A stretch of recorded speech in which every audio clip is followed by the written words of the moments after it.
Now, less than 2 weeks, that China, one of the largest economies in the world, is getting ready to celebrate the Chinese New Year. Of course, today, when we talk about China, it's not just about the political changes, but more interestingly speaking, people are also interested regarding the Chinese culture, especially for children. Now, think about this. More and more children today are very much interested in learning about the Chinese history and also the originality of the Chinese culture. However, today, we only can find few of the good books or resources can really grasp the Chinese culture, not only can tell the full scope of the story and also bring the stories alive. Now, ladies and gentlemen, it's my great honor to invite our distinguished speaker today, which is Paula Zhou.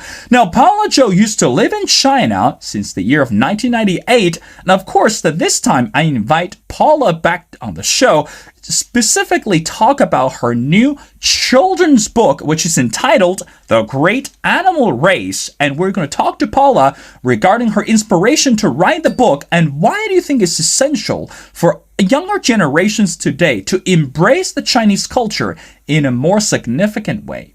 Well, ladies and gentlemen, Paula, and welcome to The Missing Piece. Thank you. It's wonderful to be here. Thank you, Will.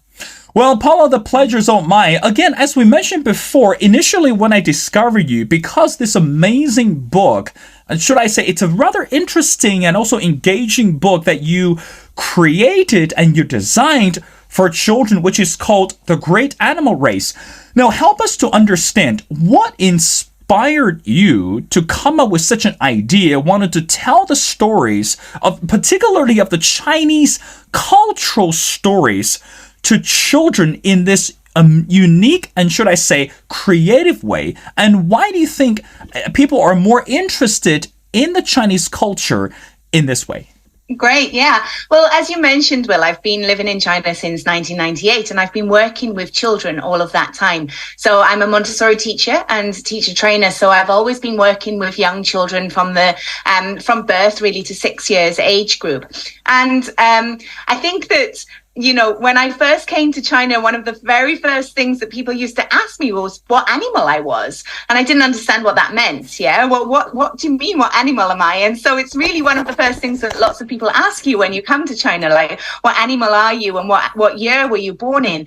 And so finding out my animal and understanding what that really meant and what the Chinese Zodiac was about was really exciting for me for when I first came to China in my early 20s. And then working with children over the years, every year at Chinese New Year, I would be wanting to tell a story. And I remember that one of my students, one of my friends, when I first came to China, had told me a story of the Chinese Zodiac. And I used to try to retell the story, you know, using my own words to the children that I was working with. And every year I just tweak it a little bit and make it maybe a little bit more full. And then I had my own children and I was still searching for books to tell the story in English because I was working with in an international school. So I was looking for books to teach the story in English. And I could never really find something that was really engaging. So over the years, I started to add a little bit more to the book. And then a couple of years ago, I think 2 years ago now, I decided to actually write it all down. And I sent it off to a couple of publishing houses and I got the oh, thanks, it's lovely, but, you know, lots of answers like that. And then this year, a publishing house contacted me and said that they would like to publish. So I was really excited to be able to really get this story out to a wider audience and get more and more children to be able to read it. It's written in rhythm and rhyme. So because I've worked with children for such a long time, I know that children really engage in rhythm and in a rhyming prose, really, so that it's really that the children are really getting that rhythm in the story, so they connect with the story. They can actually remember the story a little bit more, I think, when it's in rhythm as well. It's like songs, yeah, they get stuck in our head. So it's all written in rhythm, and I think that way you'll really get to engage more with more and more children and have a wider audience all over the world. Yeah. Well, Paula, I have to say that as a parent myself, that I right now I have a daughter who's 3 years old, and also the second one is on the way. But again, when I Oh, die, wonderful. well, trust me, it's very exciting, but also it's very nerve wracking at this moment. But Yeah. but again, going back to your book, again, I found it so interesting, the theme of animals and also the theme of storytelling. When I was a child, I still remember that my parents, their generation, used the mechanism of storytelling to engage with my daily life and also help me to understand some of the life principles and some of the principles on moralities. But again, Paula, going back to your own experience that you live in China since the year of 1998, but we're looking at the year of 2022 or 2023. Now, help us to understand what is the significant part of storytelling despite all those years and despite the generations. Why do you think for children it is still so powerful to use stories to engage with them? Of course, that in your book, it's not just about the story. It's about these wonderful illustrations and wonderful images and pictures. So that really created imagination with the storytelling as well. So help us to understand what is the impact or what is the psychological aspect of storytelling, particularly for younger generations, or should I say younger learners?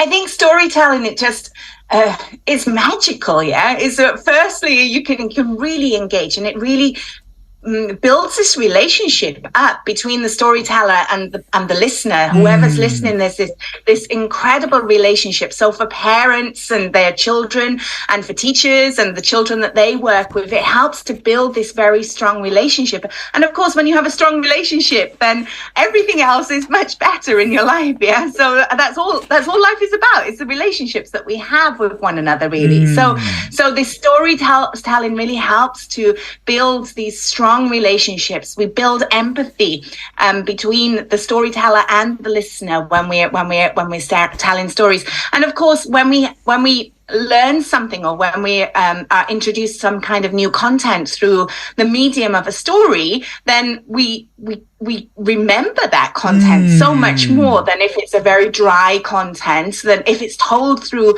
characters, then we remember those characters, we remember the relationship that those characters had, and we remember the moral of the story, we remember all of those little idiosyncrasies, so that we can if we just told something very flat and dry, then it doesn't have the same impact on us, because it impacts on our emotional well-being as well. It impacts on the emotions that we have, so we remember it so much more. And like you said, well, you remember things from when you were a child because you were told through stories, and of course we all remember those things, and we remember that, sitting with a grandparent or a parent and cuddling up. We remember that warmth. We remember the smells. We remember all of that, because there's something so very special about the bonds that we create when we're telling stories. So it has a very special impact on the brain, and it's really important for brain development when we're having this connection through telling stories. And it's not just for children. We know that even as adults, when we're learning, if we're sitting in a lecture hall and the professor tells us a story, then we're going to be so much more engaged, and we're going to be listening so much more intently. And of course, that's adults as well as children. But of course, we know for children, it's super, super important. Yeah. Well, Paul, I have to say that your book really pick on one of the challenging, but again, it's interesting aspect of the Chinese culture, because we know that even as a Chinese national myself, when we look at, or when I try to explain the Chinese zodiacs, not just to children, but also to adults, conversation can get more either interesting or challenging, or should I say difficult, because people tend to ask more questions. But again, Paula, the next question is, among all the Chinese cultural elements, among all the Chinese cultural aspect, and despite that what you experienced personally, why did you pick Chinese zodiacs instead of other elements, instead of other fairy tales? Because again, we're looking at a country which is enriched with more than 5,000 of years of history. And the animals surely are interesting. Animals surely are unique for children, but you can pick anything else. So again, going back to the theme, why animal race, and what is particular hidden messages, or should I say the secrecy behind the titles? So I think number one, it's just a start. You know, I love Chinese history and I love all of the different folktales. So maybe next year we'll have another one. But, but the great animal race, I think, as you said, animals is really, children connect with animals. They have this special innate relationship with everything that's living and everything that breathes. And I think that that with this connection, it's really easy to help to, it's for me, it's my first book. So it was maybe to help children to have this connection. We know that children love animals.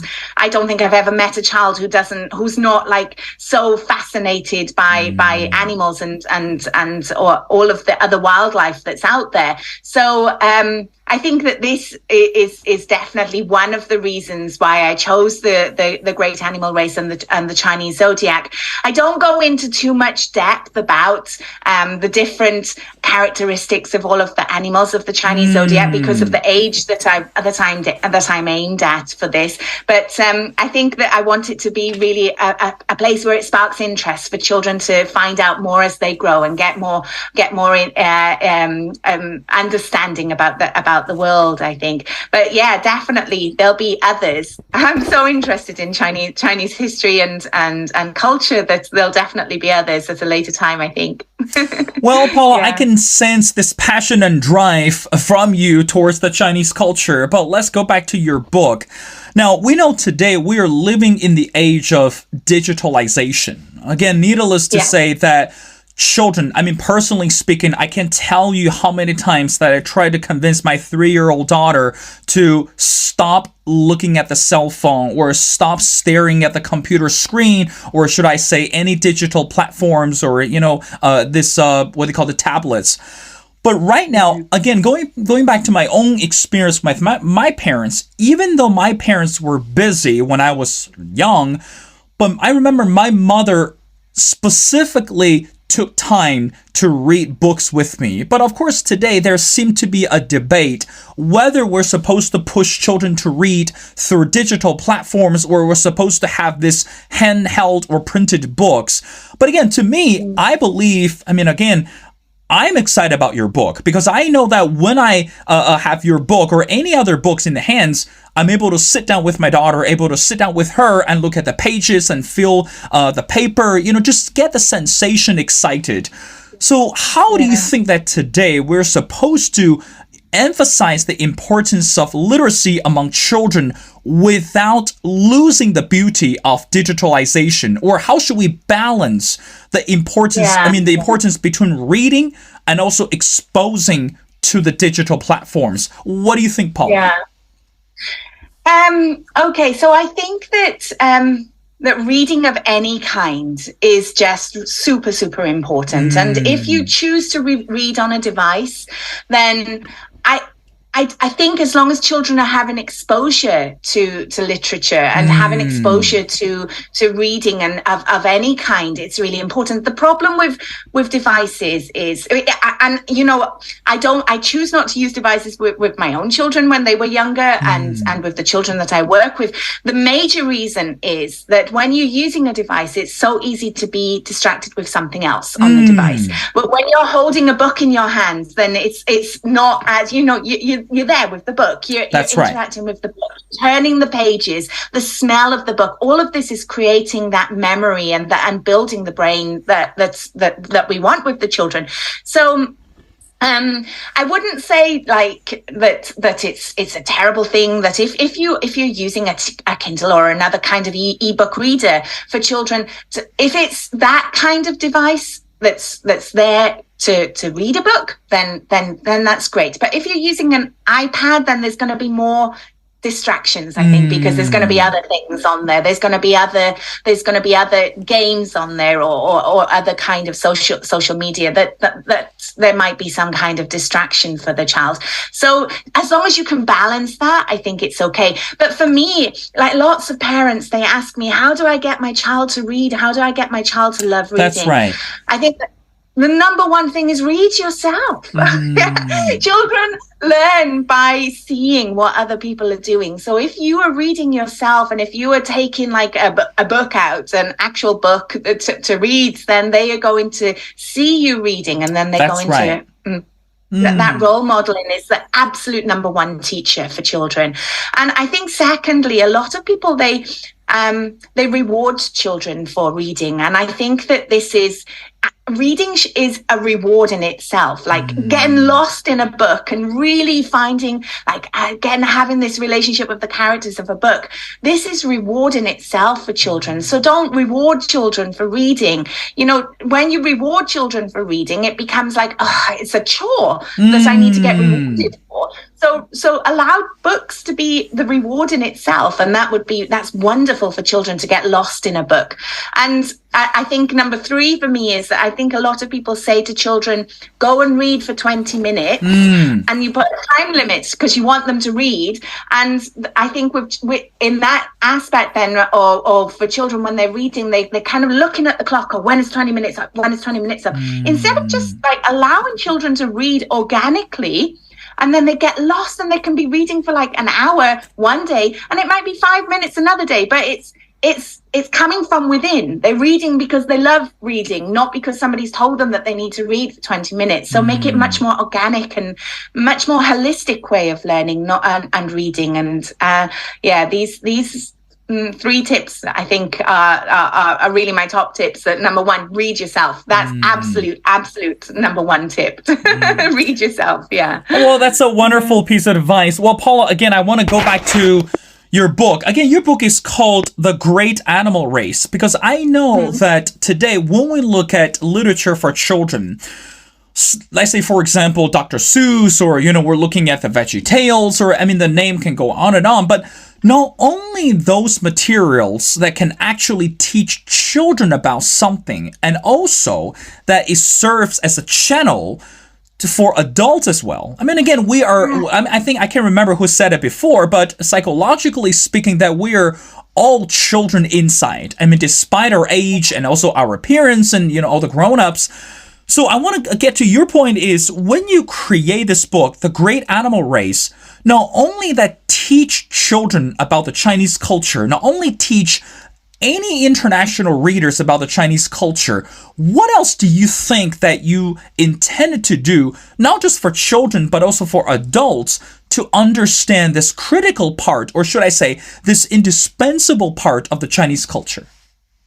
I think that, if I didn't know about the Zodiac, or if I didn't know anything about Chinese culture, I think that if I'd read this to my child, then I'm going to go off, I'm going to search more about like what it means, where it came from, and what animal I am. I'm going to do a little bit more research about it. So I'm hoping that's what's going to happen. It's going to bridge this gap that we have between different countries between East and West. Then I want people to understand Chinese culture a little bit more, and with this understanding of Chinese culture, then hopefully we're going to have a little bit more, with understanding, a little bit more love, a little bit more peace comes in. Well, Paula, I know your time is very precious. I want to wrap up our conversation by going to the last question. Paula, we're looking at this, what we called cross-cultural age. So in other words, every single country has been internationalized, and fairly speaking.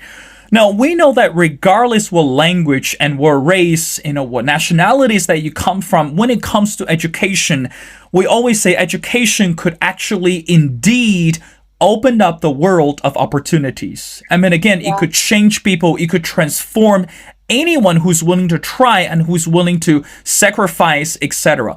So, Paula, from your perspective, after all those years of living in China and having this cross-cultural perspective, Why do you think it's crucial today that we need to bring children back into the classroom, or we need to offer much greater opportunities for children to receive good quality of education through reading, through listening, and also through writing? Why do you think today, the 21st centuries, we still need to prepare them for better education so that and they are going to achieve their own successes? That's a huge question, Will. Why education? Yeah, the education, I could speak all day about this. I'll try to keep it brief. So I think that, we really this cultural education and understanding of one another, that we're all human beings, and trying to understand a little bit more about one another, that it doesn't matter what we look like on the surface, that we're all human beings, and that we're in this race together, we're on this planet together, that we are here to care for one another. I think education needs to come back to this. We very often put so much emphasis on academia, and we forget that actually the root of education should be that we are caring for one another, that we are taking care of this planet together, and that we are here as a race, as a human race together, and we're just visitors to this planet, I think. So, yeah. And I think you're right, Paula, because again, because of someone like you, or the people like you who are willing to travel, willing to experience this cross-cultural communication, cross-cultural experiences, so that we are no longer isolated just by our comfort zone. And again, I really admire someone like you who live overseas for many years and able to introduce and bring the culture not only to the Chinese kids, Chinese audience, but also across the continent. Well, I mean, ladies and gentlemen, it's my great honor to speak to Paula Zhou. Again, I strongly encourage everyone to go online, look for Paula's new book, which is called The Great Animal Race. It's a wonderful, there you go, she's holding the book. It's a wonderful piece of resource for children to understand the Chinese culture. You know, again, it's written in English, and also the wonderful, amazing illustrations. So Paula, thank you so much for taking your time to be on the show. And again, if you ever decide to publish another book or another one, please feel free to let us know. We love to have you back on the show as we continue to discover and study the significance of education, and most importantly, how we're supposed to educate the next younger generations. Thank you, Paula, for doing this. Thank you.